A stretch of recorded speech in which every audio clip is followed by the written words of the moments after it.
Indonesia, salam Nusantara dari Sabang sampai Merauke, dari Minang sampai Pulau Rote.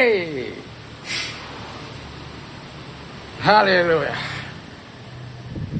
Saya dari Pulau Lombok ingin menyampaikan kembali seri kepemimpinan yang ke-9. Kiranya ini bisa menjadi materi kita bagi anak-anak muda dalam menjalankan pemerintahannya, dalam menjalankan sesuatu yang jauh lebih baik dalam kehidupan mereka, dan juga menjadi pemimpin yang baik di masa kini maupun di masa yang akan datang. Be a good leader. Be a good leader dalam apa yang saya akan sampaikan. Pemimpin yang baik itu harus mempunyai motivasi yang baik. Jadi mau dikemanakan bangsa ini atau rakyat yang dibawa, atau kalau dia presiden mau dikemanakan bangsa ini akan dibawa, sehingga mereka akan melakukan yang terbaik dalam kehidupan mereka. Ada orang lewat, jadi kita harus berikan tempat. Thank you. Nah, jadi motivasi yang baik haruslah dimiliki oleh setiap pemimpin di dalam memberikan kepemimpinannya, sehingga ketika dia menjadi seorang pemimpin, motivasi ini harus tetap dijaga. Jadi bukan untuk kepentingan diri sendiri, bukan juga untuk kepentingan keluarganya atau kroni-kroninya, tapi kepemimpinan yang baik itu adalah mengutamakan kepentingan masyarakat yang dipimpinnya. Dan kalau motivasi ini bisa dijaga dengan baik, saya yakin dan percaya bahwa itulah pemimpin yang diharapkan, dengan menjaga motivasi yang baik, di mana mereka, satu contoh, di mana KDM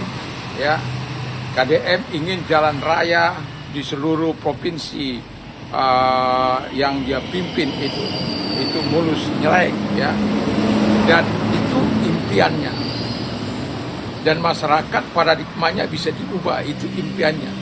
Artinya bahwa tujuannya adalah tujuan yang baik, di mana masyarakat dibawa kepada sesuatu yang jauh lebih baik, sehingga mereka tahu menghargai orang lain, tahu menghargai dirinya, tahu menghargai siapapun. Nah, yang kedua, membangun infrastruktur dengan harapan itu bisa membawa ekonomi masyarakat di seluruh kekuasaannya atau di seluruh masyarakat Jawa Barat itu kepemimpinannya bisa dibawa kepada ekonomi mereka, bisa dibawa kepada ekonomi yang jauh lebih baik, dan itu sudah terjadi di beberapa daerah atau kabupaten kota yang merasakan dampak ini. Dan kemudian masyarakat tidak lagi malu-malu untuk membuat di medsos kalau ada di kabupaten-kabupaten yang jalan-jalannya belum baik, dan mereka masukkan, dan itu mendapat perhatian yang serius dari gubernur dengan mendorong wali kota atau bupatinya untuk berbuat sesuatu kepada masyarakatnya. Dan ini dibutuhkan motivasi yang baik. Sebagai pemimpin yang baik, motivasinya juga harus baik. Bukan untuk pengaruh, bukan untuk uang, bukan untuk jabatan, bukan untuk kekuasaan, tetapi untuk membangun masyarakat yang dipimpinnya. Jadi kalau engkau pemimpin tidak bisa memberikan sesuatu yang jauh lebih baik kepada yang engkau pimpin, apalagi engkau dipercayakan sebagai bupati misalnya, engkau tidak bisa memberikan, atau wali kota tidak bisa memberikan yang terbaik, itu sebenarnya Anda gagal. Tetapi apapun itu, sebagai pemimpin yang baik harus punya motivasi yang baik. Kalau motivasinya baik, saya yakin dan percaya dia akan bisa membawa masyarakat itu kepada sejahtera. Sama seperti Ibu Shirley ketika dia menginginkan masyarakatnya mendapatkan kebahagiaan di dalam 5 tahun kepemimpinannya ini, dan masyarakat sejahtera, masyarakat bahagia. Dan itu di tahun pertama kita sudah lihat, masuk tahun kedua kita sudah lihat bagaimana sepak terjangnya, dan saat ini bagaimana dia masuk ke suku Tugutil yang terabaikan di masa-masa kepemimpinan yang lalu, dan saat itu dia masuk ke sana untuk membuatkan rumah, menjamin kehidupan mereka untuk beberapa waktu, dan kemudian sampai mereka dilatih bisa menghasilkan dari hasil apa yang mereka kerjakan. Dan itu tujuannya dengan motivasi yang baik, ingin mengangkat harkat martabat suku Tobutil, dan itu sangat luar biasa. Dan itulah sebabnya sepentingnya kita hidup untuk melakukan ini. Dan walaupun demikian, saya mau katakan kepada kita bahwa kita akan melakukan hal yang terbaik dalam kepemimpinan kita. Yang kedua, pemimpin itu harus memiliki otoritas. Suka atau tidak suka, mau atau tidak mau, pemimpin itu harus memiliki otoritas. Ada legitimasinya katanya.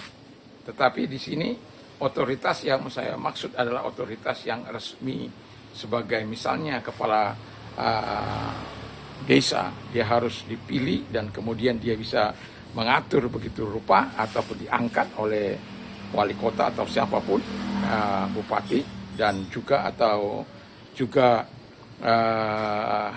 bupati yang dipilih oleh rakyat, dia harus memiliki otoritas.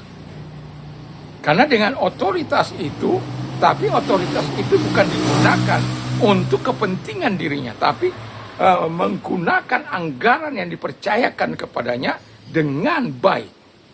Jadi kalau otoritas itu digunakan dengan baik untuk mensejahterakan rakyat dan melobi pusat, melobi orang-orang untuk bisa membangun bersama di daerah di mana dia ada, dan itu dibutuhkan otoritas yang harus dia emban.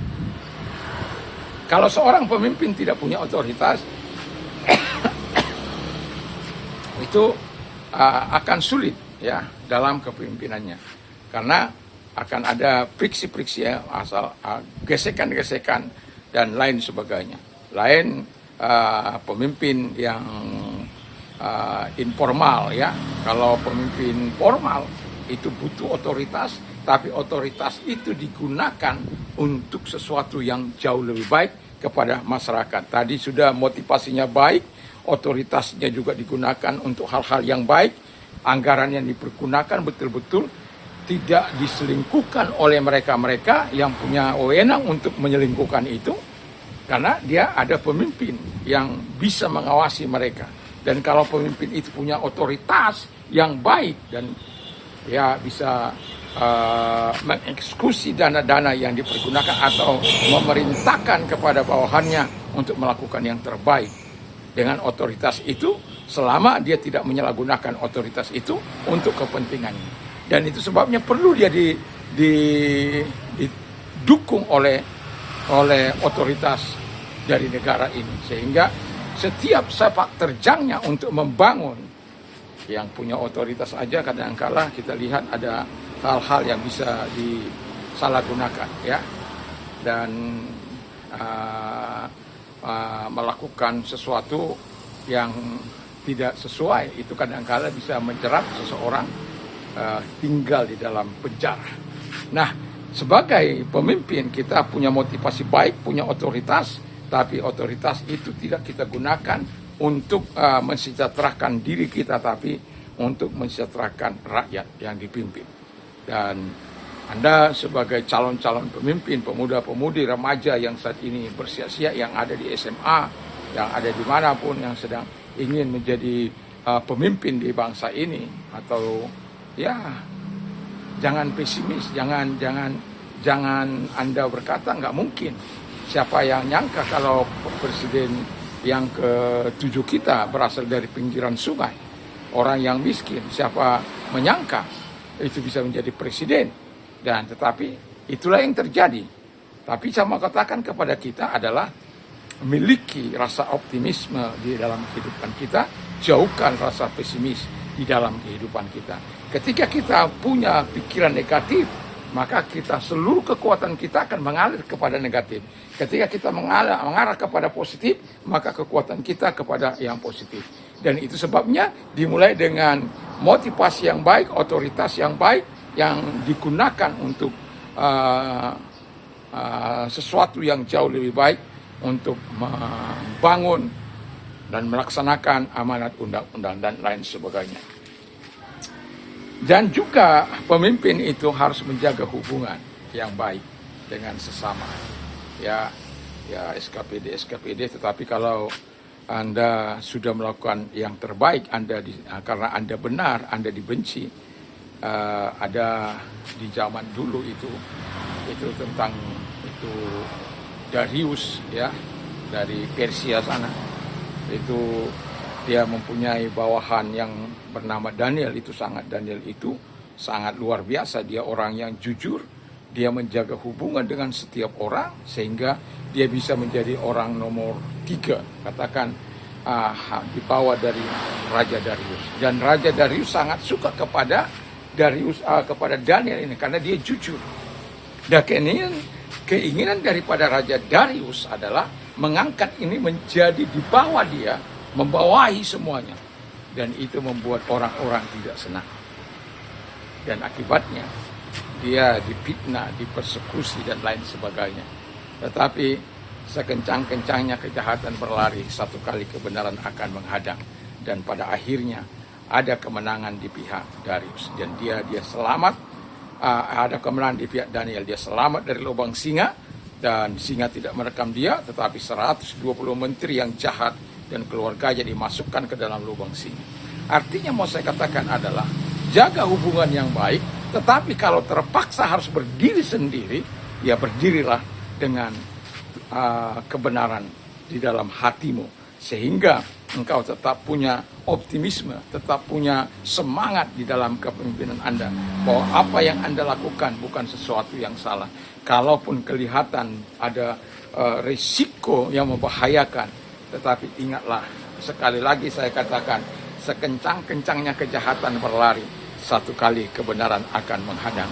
Jadi jangan pernah takut untuk menjadi seorang pemimpin yang mempunyai motivasi yang baik, yang menggunakan otoritasnya dengan baik, dan yang menjaga hubungan sesama dengan baik. Dan kalau itu ada, yakin dan percayalah, Anda tidak akan pernah mengalami masa-masa yang sulit dalam kehidupan Anda. Anda akan menikmati segala hal yang indah, yang baik dalam kepemimpinan Anda. Dan terpujilah Tuhan yang senantiasa menolong kita untuk bisa berjalan di hadapan manusia. Anda yang beragama Muslim, yang beragama Hindu, ada yang adalah Buddha, kita punya keyakinan, kepercayaan masing-masing, dan biarlah kita menyerahkan semua kehidupan kita kepada Tuhan yang Maha Esa, supaya kita melakukan yang terbaik. Sebagai good leader, kita harus memiliki motivasi yang baik, bukan untuk kepentingan kita, otoritas, untuk menjaga kita bisa beraktivitas dengan wibawa kita yang telah diberikan kepada kita, dan hubungan supaya terus menjaga dan bekerja sama untuk membangun di daerah kepemimpinan atau di daerah kekuasaan yang negara atau siapapun memberikannya kepada kita. Kiranya kita melakukan yang terbaik dalam kepemimpinan kita. Jadilah pemimpin yang baik, orang-orang muda yang mau belajarlah sekarang dan latihlah diri Anda sehingga Anda mendapatkan sesuatu yang baik, mendapatkan sesuatu yang luar biasa, dan Anda betul-betul punya niat yang baik untuk menjadi seorang pemimpin. Kiranya Tuhan Yesus memberkati kita. Mantap! Mantap, mantap. Saya tinggal di kota 1000 masjid, saya sebagai orang Kristen, tapi saya berharap ada banyak pemimpin-pemimpin di masa datang adalah orang-orang yang bawa nilai di bangsa ini. Kiranya kita terus akan berjalan di dalam kebenaran dan ketaatan bangsa ini. Sekali lagi saya katakan mantap, mantap, mantap.